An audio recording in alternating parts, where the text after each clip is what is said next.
Rapor pendidikan tahun 2024 ke 2025 menunjukkan satu hal yang perlu kami benahi. Kemampuan numerasi murid mengalami penurunan. Ini merupakan gambaran nyata yang ada di kelas. Saat saya melakukan observasi pembelajaran matematika, saya melihat proses belajar masih berlangsung satu arah. Guru menyampaikan materi, murid mendengarkan. Sebagian terlihat mengikuti, namun tidak sedikit yang mulai kehilangan fokus. Beberapa murid tampak ragu saat diberi pertanyaan. Ada yang diam, ada yang menunggu jawaban dari temannya, bahkan ada yang menganggap matematika sebagai pelajaran yang sulit dan membosankan. Dari situ saya menyadari, pembelajaran matematika belum sepenuhnya menjadi pengalaman yang bermakna bagi murid. Nanti anak-anak perhatikan ke depan, catat apa yang ditulis di papan tulis sama Bu Guru ya. Perubahan tentu tidak bisa terjadi begitu saja. Tantangan kami yaitu mengubah cara pandang guru dalam mengajar. Sebagian guru masih memaknai matematika sebagai materi yang harus disampaikan secara serius dan terstruktur, sehingga ruang eksplorasi murid menjadi terbatas. Di sisi lain, pendekatan pembelajaran matematika gembira belum sepenuhnya dipahami dan dipraktikkan secara utuh. Kami juga menyadari mengubah kebiasaan mengajar membutuhkan waktu, pendampingan, dan contoh yang nyata. Oke anak-anak semua, hari ini kita akan belajar matematika menyajikan data dalam bentuk tabel. Silahkan kalian buka LKS halaman 40. Disinilah peran saya sebagai kepala sekolah menghadirkan perubahan yang bisa dipahami dan juga bisa dijalankan bersama oleh semua guru. Bu, jadi ini adalah hasil rapor pendidikan di SD Negeri Kedondong. Langkah pertama yang saya lakukan adalah mengajak guru melihat data secara bersama. Kami membuka rapor pendidikan, memahami di mana saja posisi kita, dan kemana saja arah perbaikan yang harus kita lakukan. Selanjutnya, kami melakukan penguatan pemahaman tentang pembelajaran matematika gembira.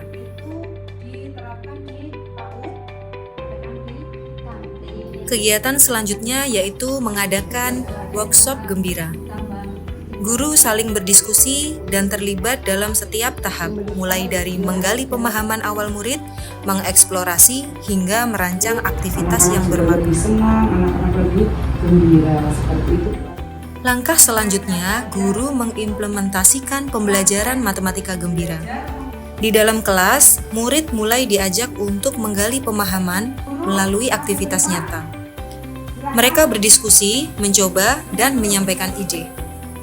Guru tidak menjadi satu-satunya sumber belajar, tetapi menjadi fasilitator yang mengikuti alur berpikir murid. Lebih berat yang mana?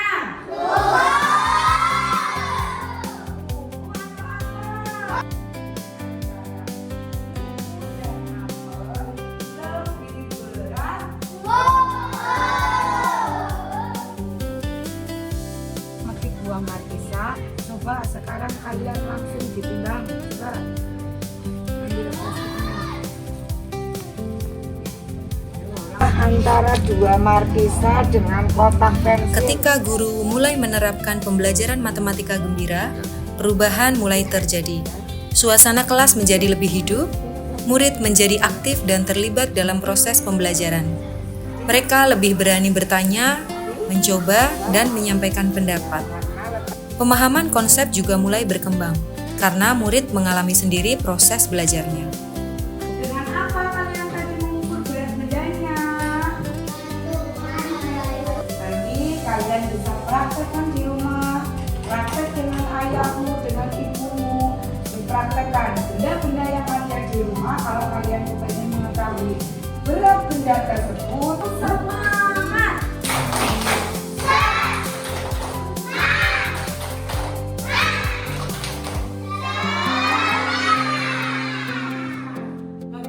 Setelah itu, kami melakukan pendampingan secara berkelanjutan.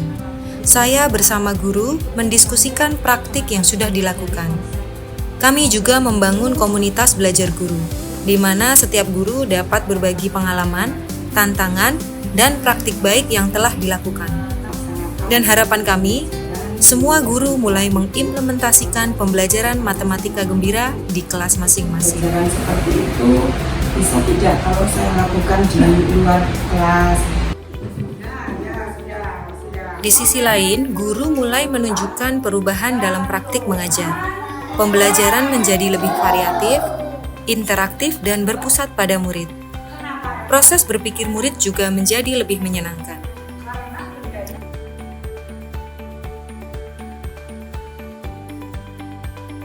Saya senang belajar di luar kelas.